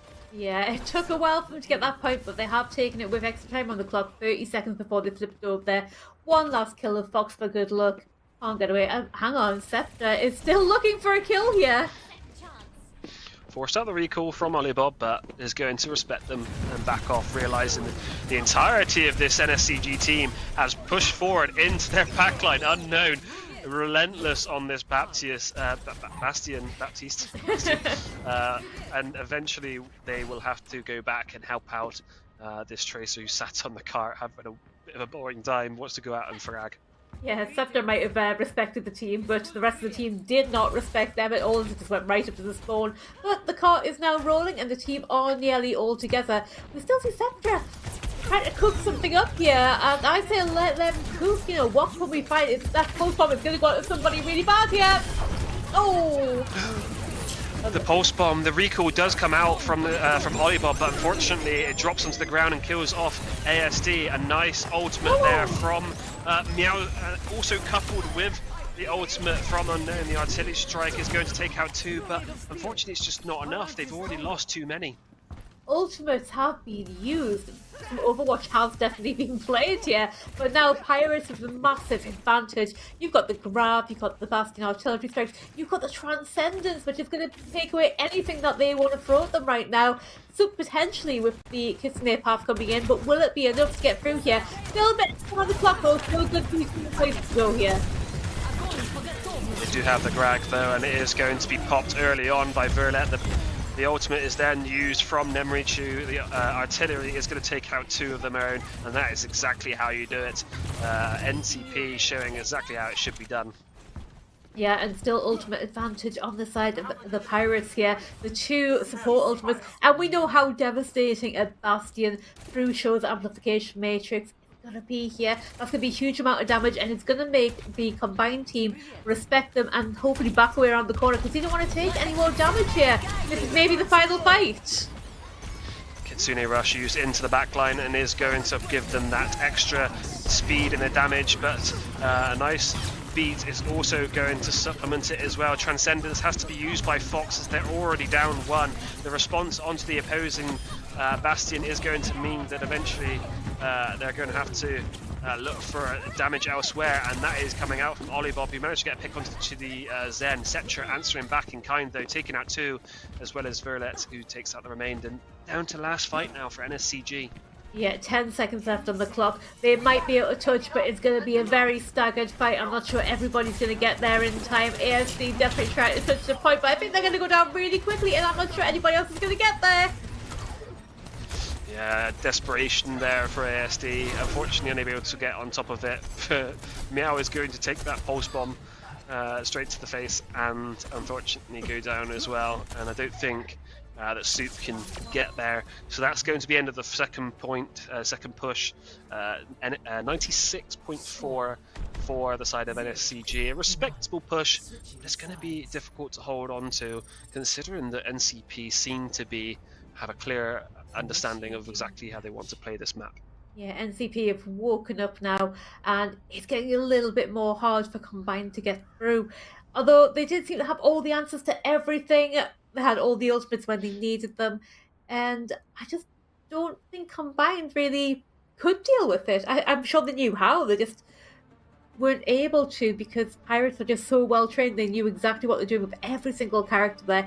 Let's see if we're going to have any major changes to the lineup here.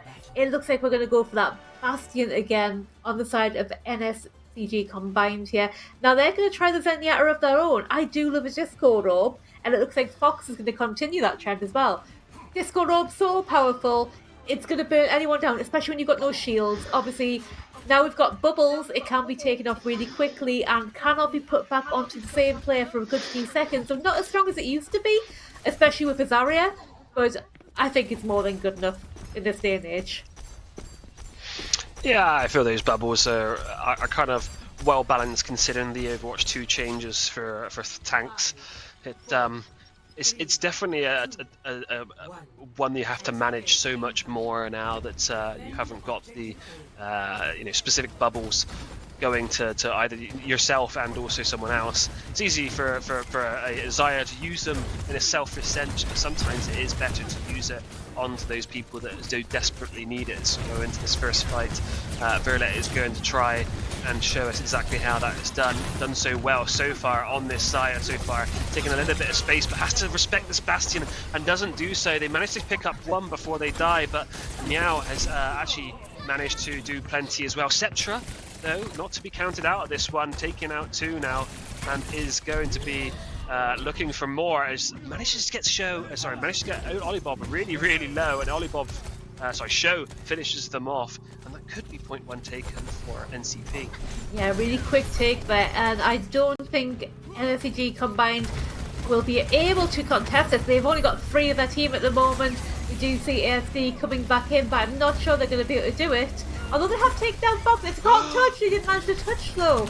And now we're just losing play of that right and center, and it's probably time for a good old fashioned reset. Although I don't think Verlet wants to let that happen.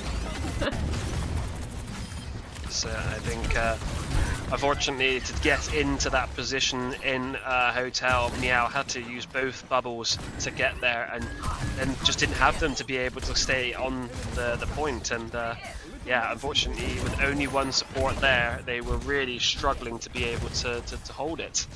They are going to look to regroup now, so they do have plenty of time to push through this one. And they're already past the choke point now for the side of NCP. The amplification matrix now has been used, but a pulse bomb onto the backline. Cetra is going to pick up Soup.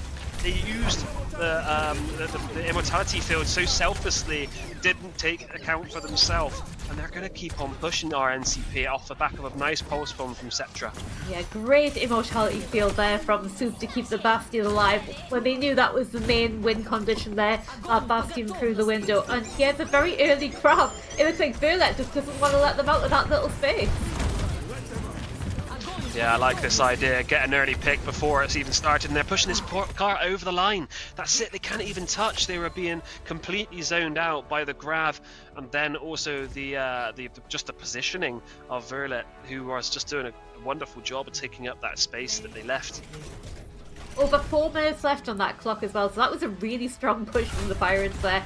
We saw a very backwards and forwards game at first, but that one definitely seems to be more on the Pirates side, I think. And yeah, brilliant grab and artillery strike combo. You gotta love when you combo ultimates like that. They feel so good. That is now 1-1 between our two teams. If you asked me after game 1, I'd say that was completely and utterly an even fight. But now you ask me after game 2, I definitely think the Pirates might have the upper hand here. Do you agree? I feel like so, definitely. They looked absolutely dominant in comparison to that first map where it looked a little bit more balanced. But maybe that's just a better understanding of the map. And as we know, the loser does get to choose the map, and that has now shifted. That benefit has now shifted over to the combined side. So it may well be the case that we do see this back and forth as a result of the fact that they just they like certain maps. They understand certain maps and how to play them. Well, the difficulty comes now to the Flashpoint map because you only have the choice of 2. You don't really have a big bank to choose from, do you? And our choice for today is going to be Sarabasa. Again, I think both teams have a great opportunity here to really show what they know about sneaking around all those little pillars and all the little doorways and everything to really use the cover to their advantage. I think both teams are probably very well versed in these maps. Like I said, there's only 2 to choose from, so you get good exposure to both of them.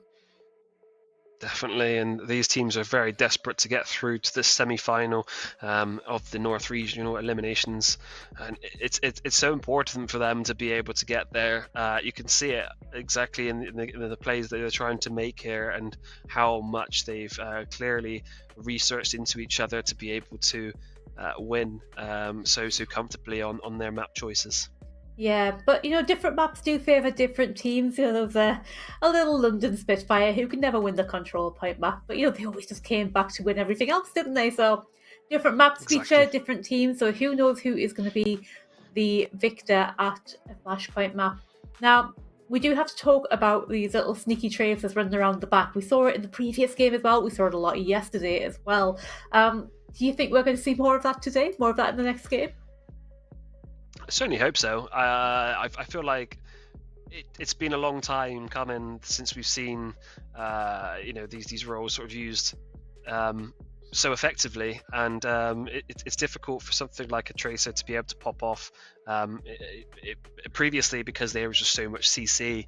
Obviously now that's been removed. It's so much nicer for them to be able to get the freedom to be able to do exactly what they want. And it's enjoyable to watch, I have to say. I think it's a very fun hero overall. Yeah, fun for them, maybe not fun for whoever they're targeting. But we have seen Sceptra really just holding down on one player at a time, getting them pulse bombs, getting the stick off as well, and doing a really great job of it. So keep your eyes on Sceptra for this next match. Now, it looks like, nothing's set in stone yet, so I'm not going to get too excitable. But it looks like we might be seeing a bit of a Junker Queen for Meow there. And perhaps a little bit more Bastion action from Nemrichu. Ollie Bob potentially coming out with the Genji, and we always like to see a good Genji play. Sceptra, of course, on that tracer. Gonna be good. And of course, both of them speeding out with that Lucio, as you really need on this map, because it's so big and it takes so long to get to the point from your spawn here. But I think it's going to be interesting. 2 very different tanks going at it this time. Junker Queen and Zarya. And I'm not sure how it's going to go down, but I guess we'll find out right now. Exactly that. Yeah, the Zarya still kept out from Verlet, who's going to be taking really, really low before the fight scene started. But it doesn't matter. Sceptra's managed to get around the back and take out Unknown. The immortality field now used by Fox to keep the team alive and bring them back up to full HP. Talking about HP, NSCG looking very low on it, and both the support line has now gone down. Soup and ASD falling foul of a wonderful push out from NCP, but saying that, they don't have many left. It's only Fox and Sceptra trying to deal with the rest of this NSCG team, and they just can't dispatch of them as just yet, but saying that Olibob is going to do so. It looked a bit hairy there for NSCG, but they managed to bring it back. Yeah, they didn't want to give up the point. NCP didn't want to give up the point either. It was kind of like, we only have 2 people, but we're still going to try. Sepra got picked and was like, you know what, it's time to back away now. Oh, and Fox taking a lot of damage there. Have to be very careful. We don't want any stagger support. This fight has even begun. So be careful pushing into that tiny little choke point as well in that little tiny room. Exactly that, and Nemricho trying to pump some damage through to get any kind of early pick, but there's just really struggling to funnel through this little tight space, and they are already having to use that immortality field. But look at the HP for the side of NCP. They're so healthy on NSCG, and they're just really taking advantage of that HP advantage and push through. Soup picking up 2 towards the end as well. Yeah, absolutely brilliant. Now we've got that Rampage online, along with Olibob's Dragon Blade as well. This could be an interesting fight. We've got so many ultimates coming on from both teams now. We see Nemrichu has gone over to that Mei, so far away from the ultimate though, because it got reset. So that could be a little bit of a disservice for them. Here comes the Dragon Blade. Yeah, nice response there from Fox to be able to prevent any serious damage coming through. The Rampage used from Meow to be able to take out Show. They are going to have to try and fight this one now without that first support. And they're also now doing it without a DPS as well, despite losing the point. And SCG looking very poised to take this first flashpoint point. And they are going to take it back shortly, and that should be first point to them. Yeah, not a bad attempt from them at all. Pretty clean, if I do say so. And now we've still got a load of ultimates coming online for the combined team. We've got the 2 support ultimates. Unknown, as that copy can be anything they want to be. Maybe going to pick Azaria if they get the opportunity, or maybe number 2 for the Blizzard. Something that they can get a lot of people with, and a lot of people well, probably, is going to be their goal here. Really like that Kitsune rush, but a nice wall there to try and segregate them off. The beat has been used by ASD to be able to keep them pushing forward, and despite a couple of them getting relatively low, it doesn't matter. The entirety of the NCP team has been decimated. Yeah, Kitsune rush was all they needed, although Nemrichu did put the wall down. It was quickly taken out because of that rapid fire that you get onto that Kitsune path. It was good enough to keep everybody just going and throwing so much damage onto the NCP team. And this is looking like a really good start from the combined team. Again, although we do have the ultimates coming online from the Pirates here, and a quick change over from Fox to Zenyatta. That Discord Orb going to cause a lot of damage to a team who don't have a shield to protect themselves. NCP have to do something magical here to come back into this, what it feels, because at the moment they just feel like they're getting a little bit run over by this composition. And look how aggressive they are. They're really taking these fights on their own terms, but this time NCP are ready for it. They're deleting that copy early on. Meow trying their best to do the damage on that queen, but not going to get to do so. It looks like NCP are poised to take this one as long as they can deal with queen. And also the Genji that's now sat on point. They did have to use a couple of ultimates to get this done, but it looks like it might be a switch over to NCP. I was wondering if Olibob was going to pop the blade there and just get a 5k and save the point, and that would have been absolutely epic. EQO blade, I believe that's called. But no, didn't quite go for it. Probably the wisest decision to leave the group with everyone, but here comes the window, and already SD has gotten down! This is exactly what you need to see out from NCP, using those ults early. As soon as they push into a position where you can kind of capitalize on them and use those ultimates effectively, use them, and that's exactly what they did there. Got the early picks, and NCP now poised in a good position to be able to hold on to this point. Yeah, 55% and counting. It's actually going up pretty quickly, and if this could potentially be the last match here to try and take this point back from them. But we do have the ultimates. We've got the Rampage and the Dragon Blade, and that's exactly what won the fight for the combined team before. Here we go. The blade in, takes out Sceptra. The lamp is there, but unfortunately it's not going to be able to help out the Zenyatta, who's far off in the back. A third there from Olibob, doing a wonderful job. The Rampage to follow it up as well. Eventually they do go down after taking out the Immortality field, but just as we reach 99%, NSCG come back and fight back to bring the point over to their side. Yeah, 80+%. I don't think there's a chance that NCP are going to be able to get back here and contest it. They might as well start looking for the next point. If they do, Touch is going to be horribly staggered. But yeah, they're not going to bother. And that is 2 points to the NSCG combined team here. It's looking a little bit hairy as we go to match point for them. NCP needs to pull something out the bag here pretty quickly. Ultimate's coming online. We've got the Transcendence and the Grav coming on very soon, any minute now. Not too much on the side of the combined team, so it's going to be a good fight, probably in the form of the Pirates here. Yeah, but it's going to be very difficult for them to be able to push onto this point for the side of NSCG, especially against these ultimates that they're not forcing out as a result of losing the Junker Queen early. And yeah, it looks like they're going to be able to take the first tick on this third point of Flashpoint. Yeah, it didn't even need the ultimates there, and now they've just been able to build up a few more. Now, Sceptra, I've noticed, has gone up this Cassidy. We did talk a little bit earlier about the static nature of the Deadeye here, although it's often just used like as a quick reload as well. Because the ultimate itself, oh, okay, maybe not the ultimate, but Sceptra's still good, okay? And that's a big pick because that's the beat there. That's the defensive capabilities removed for NSCG, and they are kind of sticking around a little bit, and they're going to get punished. Fox going to get another pick onto Olibob. I know you've got 2 points in the bag, NSCG, but you need to regroup and kind of keep your heads. Yeah, although NSCG's ultimates are rising, so are NCP, and I think at one point here, we're just going to have a 5v5 ultimate fight if they actually go in for that grab first. Yeah, the early beat sent out from ASD, but it's not going to keep them alive throughout the entirety of this one. As it seems like they're just tearing through NCP.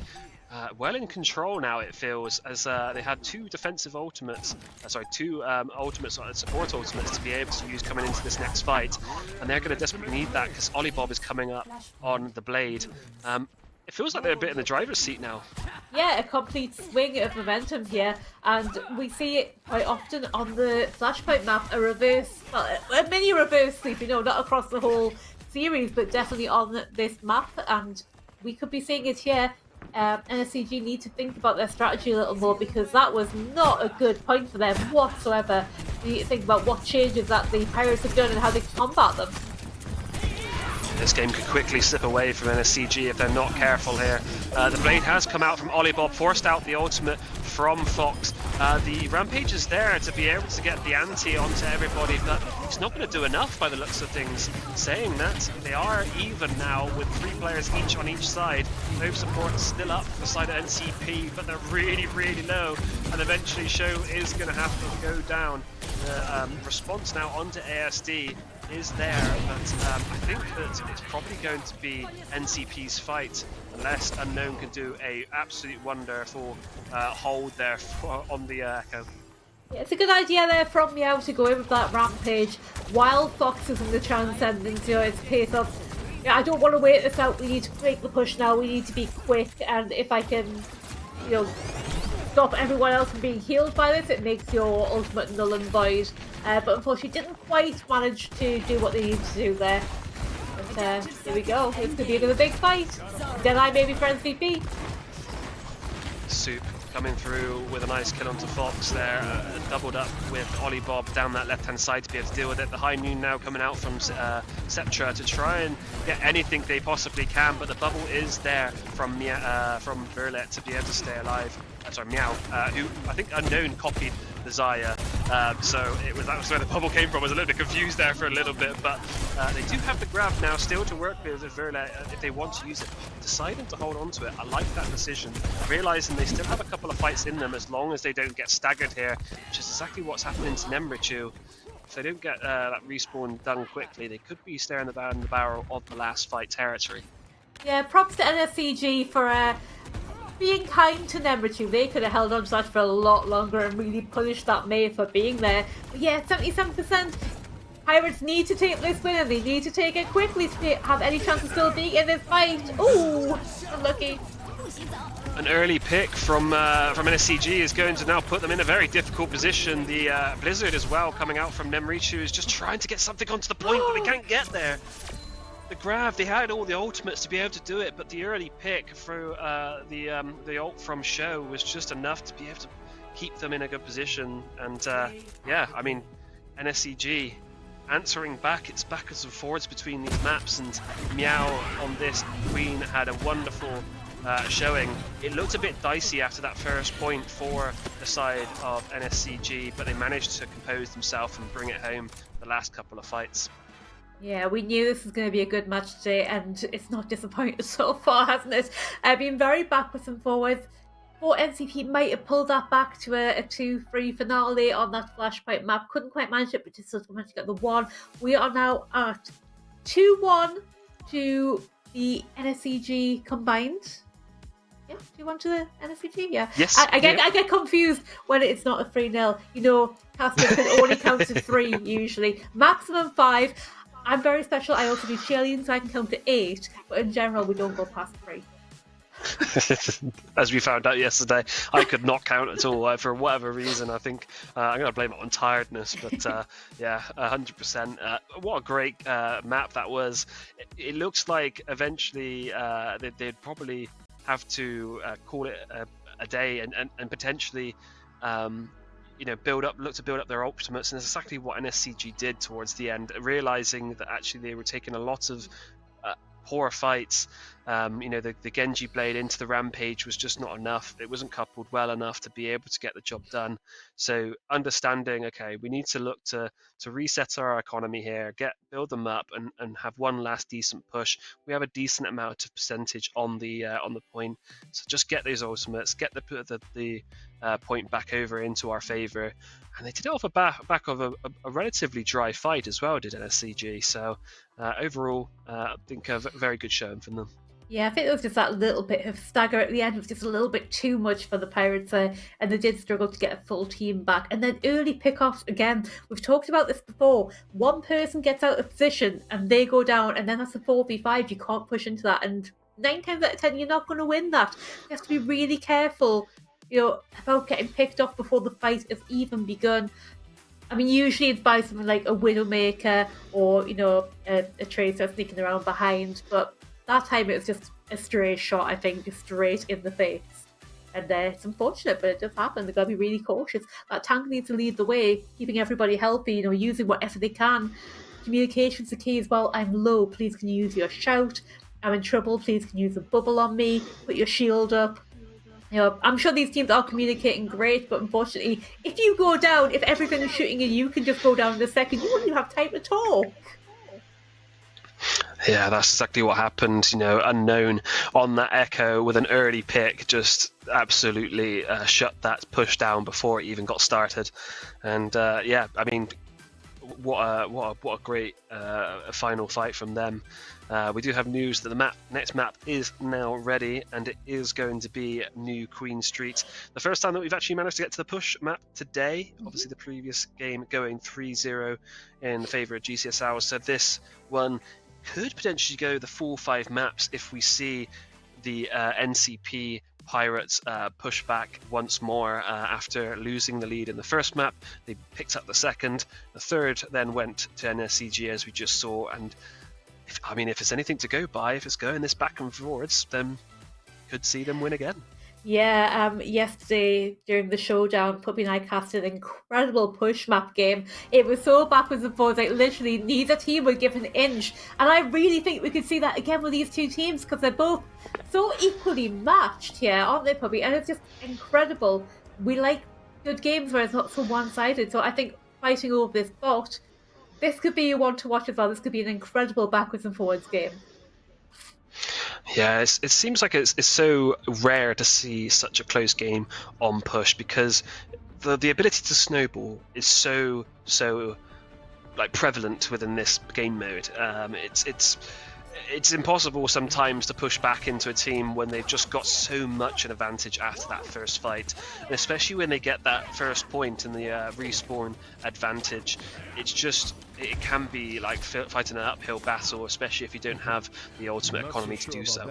Yeah, both teams going for the Junker Queen this time, which is a interesting choice. Nobody to really get rid of the issues of that big axe coming down them. Soup, however, does have that Kiriko, so the cleanse could come in handy if they've got to make sure they keep it for when Violet comes in with that rampaging ultimate. But actually both teams are pretty even here, apart from the DPS line of perhaps, so we're going to find out how that goes down for them and who can come out on top. Yeah, straight into this fight we go, and already NCP Pirates are looking to kind of stay relatively grouped up around this queen, who we actually haven't seen them play it so far, and unfortunately taken down relatively early by Ollie Bob and co. Ollie looking for another one in the backline show, just desperately trying to stay alive, but Lucio trying to peel for this Baptiste, but nobody's there to peel for Fox.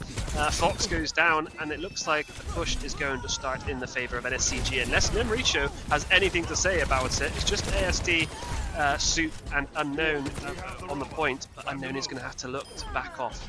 Yeah, and the Pirates are going to take that one. You know, I felt Show's desperation there.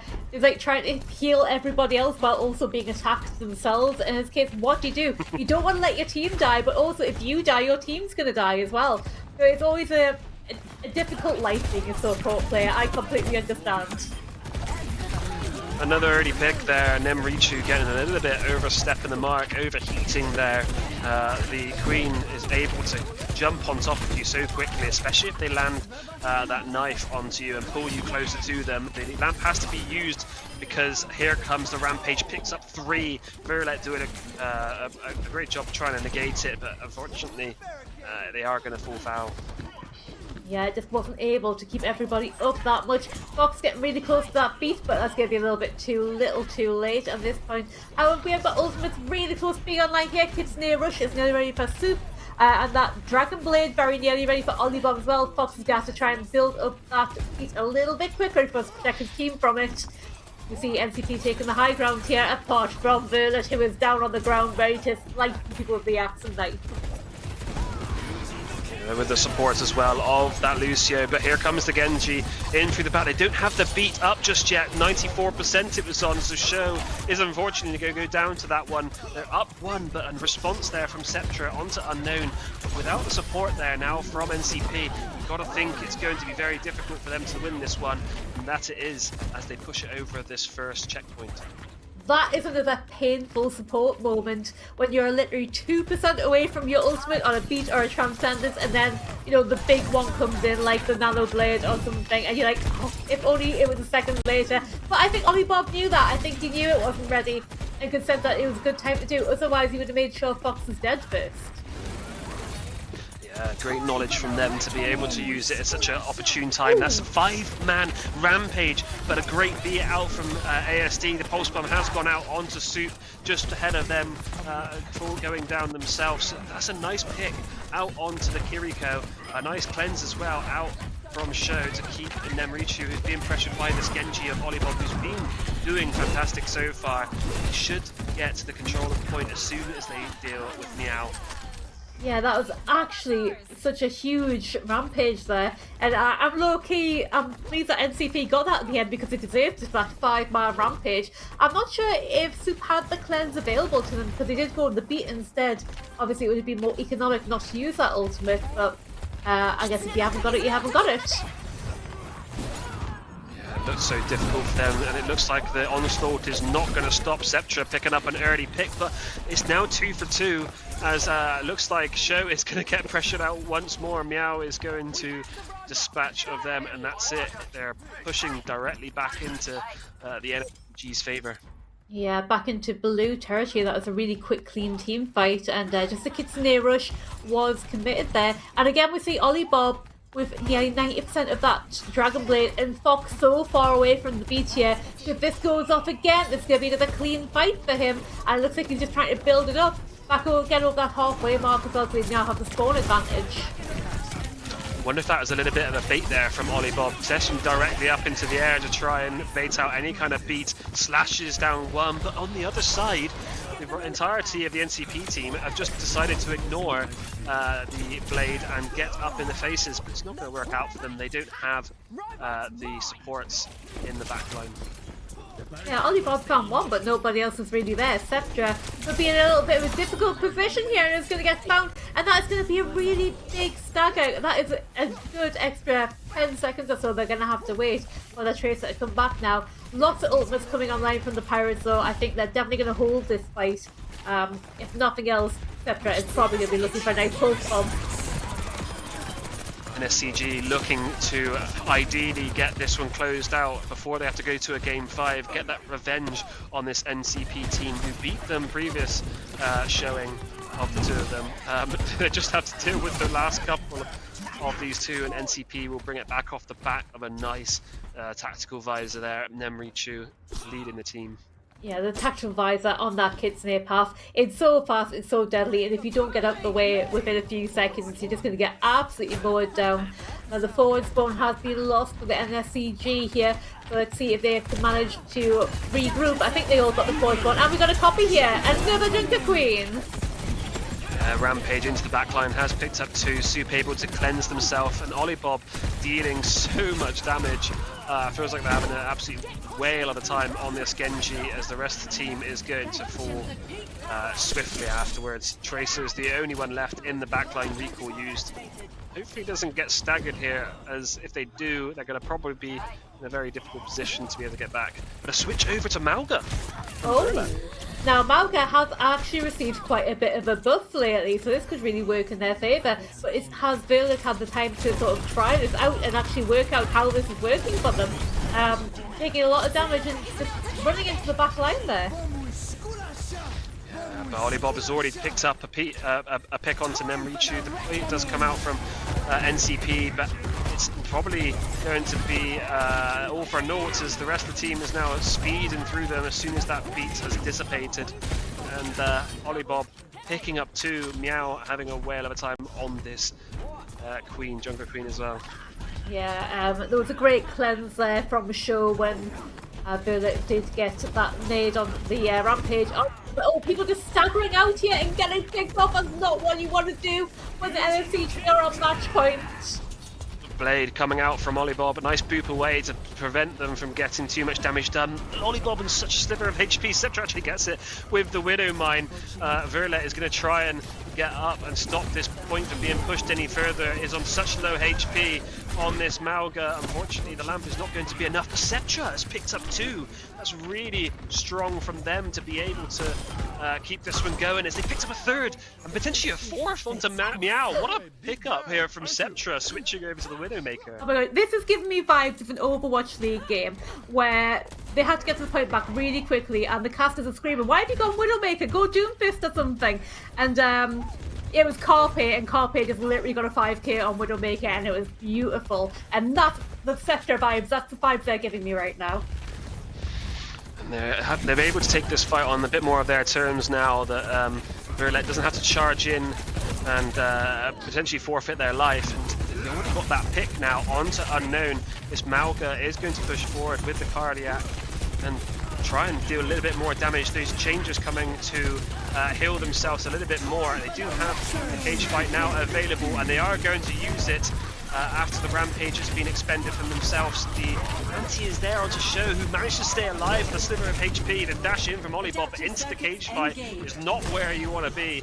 The ultimate has been used, and immediately the Unknown's copy gets shut down. Meow was taken out Mauga now. Verlet is gone, and that was their main sort of source. Oh, deflect Sceptra, you don't want to be shooting into that one. Painful support dilemma number 3 when your teammates are in the cage fight. Do you go in there and try and help them, or do you just stand on the sidelines and watch? It's a difficult decision to make. Again, yeah, NSCG played that just right and they got through with it. Now Ultimate's online from all the teams here. This is going to be a good fight. Mail into the backline, and the dash over is attempting to try. That was a fancy transition. Ollie Bob over into the backline. Nemrichu trying to come back from spawn to be able to get this one sort of played back in their favour. The ultimate was unfortunately off the beat really there. Fox able to get a nice decent beat out, a response out from ASD. Meow Zedong takes out Cetra, who was a little bit of a pain in the bum the last time they got this close towards the end. It's just the Mauga to be able to deal with, and the Mei on the point. Mauga is rampaged up, and this could be the end unless Cetra's got anything to say about it once more. Has made the change over to a different character, is now playing the Bastion, and it's just Fox who had to try and do something with it, show unable to do anything with this blade come out from Olliebob. They're able to push it so close. Burlet over to this the Wrecking Ball to try and keep this game from going over, and for them losing just on this last hurdle. Olliebob has managed to take that Wrecking Ball down. They are trying to deal with these staggers that are coming out from spawn. It's just the supports left to try and stop this one. The Tracer dashes back in. Cetra on a slither of HP picks up Soup. Is it possible for them able to do so? It's now down to the Wrecking Ball. Verlet is able to do something, hopefully. Olliebob on a sliver of HP. The rest of the team is coming back for reinforcements, but they are in overtime. They got such a far place to be able to get back. Queen is going to go down. Meow has been taken out eventually. Wow, what a fight. You can't really argue that the defending side has got a much closer spawn. All you got to get is 1 or 2 picks at that point, and the attacking team has so far to run back versus yourself on defense. You will win eventually, but you have to get those picks, and that's exactly what NCP did as they go into their final opportunity to win this one out here. If they can get up the halfway line, that's really going to help them. I really want to force this one to the game 5, but if Meow has got plenty to say about it, so does Unknown with this copy. Already taken out Nemrichu and ults into the backline. Verlet picked up by that one. The pulse bomb is off the mark by Cetra. They desperately needed that one to hit if they were going to remain in this one. They've only got the Diva left on the point. The Tracer is also there in the backline somewhere, but is unable to get much done. Verlet is demeched. They are going to eventually go down. It's just the Tracer that's left, but eventually goes down to Olliebob, and that's it. NSCG cleanly takes this one after the second map loss. Wow, what an absolute fight there. Absolute teams going to the full time. On the board, it definitely looked like NSCG had the distance advantage, but honestly, what a great game, especially towards the end there. NCP pulling it back, getting that fight and pushing it, and this must have been, really annoying for NSCG here, having to put up with just a constant onslaught of people coming back, wrecking balls, tracers and nades and everything they could do. They did such a good job of stalling that point though, didn't they? Yeah, such a wonderful job of staggering onto it and just trying to deal with it as best as they could.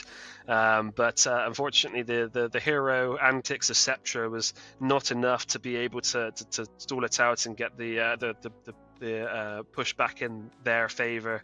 I liked the Malga swap. It was interesting to see, but I didn't feel like it was as impactful as I wanted it to be. Not this time round, at least. The Queen, the Junker Queen, just felt a little bit better from Meow on that last map.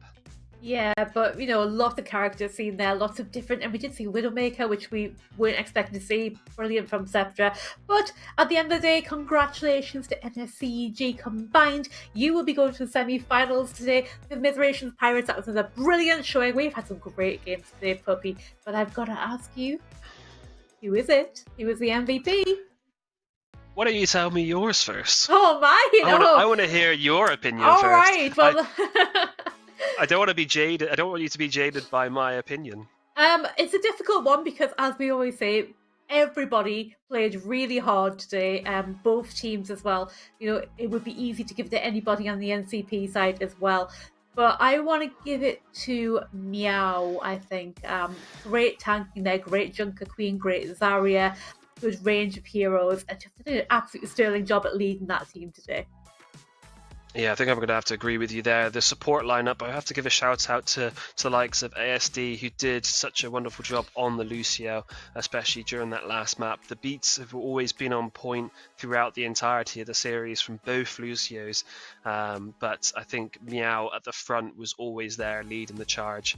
And yeah, definitely agree with you that it appears to be the MVP of choice. Yeah, congratulations both teams, especially the LSCGs who now go to our semi-finals, which hopefully we'll be able to bring you in the not too distant future. It won't be for a few weeks though, as Easter break is fast approaching. But that's all we got for you tonight, guys. Thank you so much for being with us. Any final words from yourself, Puppy? No, keep playing, keep enjoying it, and get those cowboy beatbox skins. Yeah, pretty cool, aren't they? Don't forget to follow us all on social media, and we will see you very shortly. Don't forget, if you're not quite done with our Student Champs action, we've got some Valorant tomorrow, and on Friday, the showdown for Rocket League, so do tune into them, and we will see you for Overwatch in a few weeks. See you later!